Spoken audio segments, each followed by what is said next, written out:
देशाच्या इतिहासात पहिल्यांदाच ईव्हीएमचं रिकाउंटिंग होणार आहे. ते महाराष्ट्रात म्हणजे मुंबईत. मुंबई उच्च न्यायालयानं हा एक निर्णय दिलाय जो ऐतिहासिक मानला जातोय आणि याची आता सगळीकडे चर्चा सुरू झालेली आहे. मात्र ही चर्चा सुरू झाली असतानाच निवडणूक आयोगानं सुद्धा स्पष्टीकरण दिलंय. हेच सगळं प्रकरण आपल्याला जाणून घ्यायचं आहे. मुंबईतल्या चांदिवली विधानसभा निवडणूक वादाप्रकरणी उच्च न्यायालयानं ईव्हीएम तपासण्याचे आदेश दिले आहेत. काँग्रेसचे नेते आणि माजी मंत्री नसीम खान यांनी या संदर्भात कोर्टामध्ये धाव घेतली होती आणि कोर्टानं त्यांचं म्हणणं ऐकून ईव्हीएमची तपासणी करण्यासाठी परवानगी दिली आहे. राहुल गांधींसह देशातले अनेक नेते ईव्हीएमवर शंका उपस्थित करत असल्याचं दिसून येतंय आणि वेळोवेळी पत्रकार परिषदेमधून सुद्धा डेमोसह हल्लाबोल करताना सुद्धा ते दिसून आलेले आहेत. आता कोर्टानं दिलेल्या या निकालामुळे विरोधकांना दिलासा मिळालाय अशी चर्चा सुरू आहे. ही रिकाउंटिंग कधी होणार, कुठं होणार आणि नेमकी ही केस काय होती, कोर्टानं काय निकाल दिलाय आणि याचा काय परिणाम होऊ शकतो, याच संदर्भामध्ये या व्हिडिओत आपण जाणून घेणार आहोत. नमस्कार, मी निलेश, आपण बघताय मुंबई तक. तर आधी या प्रकरणाची थोडीशी पार्श्वभूमी आपण जाणून घेऊयात आणि मग कोर्टाचा निकाल आणि त्यानंतर सगळी जी प्रोसेस आहे ती जाणून घेऊयात.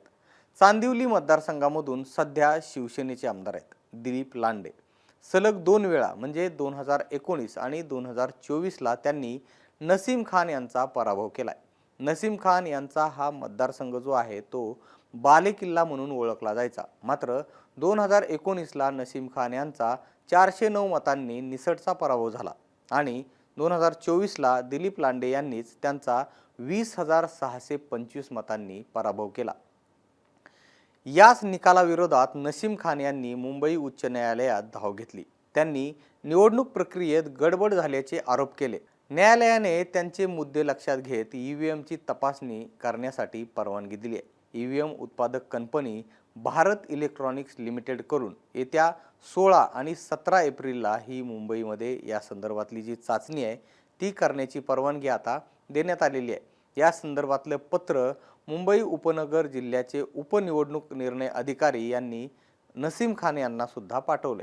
नसीम खान यांनी दिलीप लांडेंच्या निवडणुकीला हायकोर्टामध्ये आव्हान देत त्यांना अपात्र ठरवावं आणि स्वतःला विजयी घोषित करावं अशी मागणी केली होती, कारण मतमोजणीमध्ये ते दुसऱ्या क्रमांकावर होते.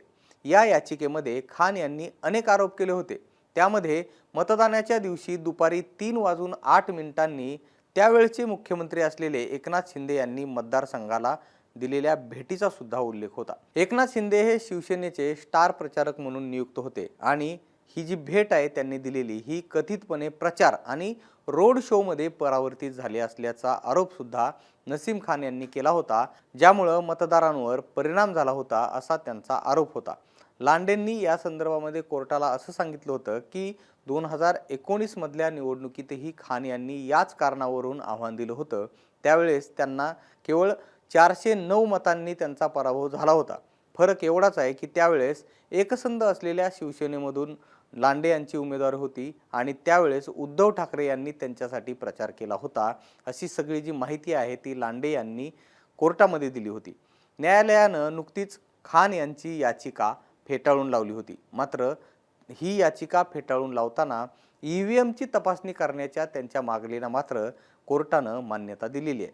न्यायालयानं नमूद केलंय की ईव्हीएमचं रँडम परीक्षण करण्याची जी परवानगी यापूर्वी दिलेली आहे ती या निकालामुळं म्हणजे ही याचिका फेटाळून लावताना दिलेल्या निकालामुळं अडथळ्यात येणार नाही.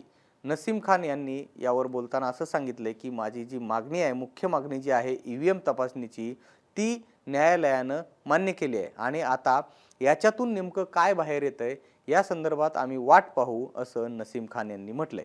2024ची निवडणूक हरल्यानंतर खान यांनी जिल्हा निवडणूक अधिकाऱ्यांकडे मायक्रो कंट्रोलर, नियंत्रण युनिट, बॅलेट युनिट आणि व्हीव्हीपॅटमध्ये छेडछाड किंवा फेरबदल झाला आहे का याची तपासणी आणि पडताळणी करण्याची तक्रार केली होती.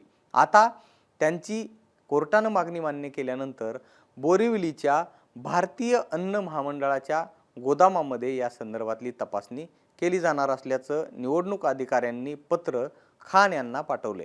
तर विशेष म्हणजे या मशीनच्या तपासणीसाठी लागणारं 9.4 लाख रुपयांचं शुल्क खान यांनी भरले।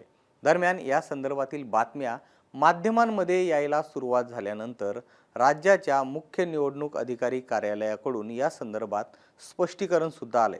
शिवाय त्यांनी यामागची वस्तुस्थिती सुद्धा सांगितली आहे।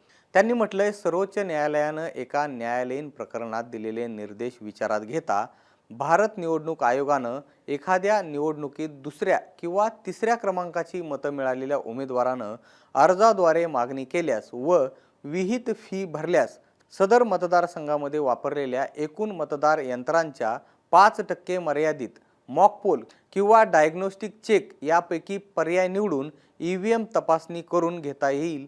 महाराष्ट्रात झालेल्या लोकसभा व विधानसभा सार्वत्रिक निवडणूक 2024च्या अनुषंगानं अशी मागणी केलेल्या 17 उमेदवारांच्या अर्जांच्या अनुषंगानं त्या मतदारसंघातील ईव्हीएमची तपासणी प्रक्रिया फेब्रुवारी ते ऑगस्ट 2025 दरम्यान करण्यात आली आहे। 168 चांदिवली विधानसभा मतदारसंघातील उमेदवार नसीम खान यांनी सुद्धा अशाच प्रकारे तपासणी करण्यासाठी विहित रक्कम भरून नोव्हेंबर 2024 मध्येच अर्ज दाखल केला होता।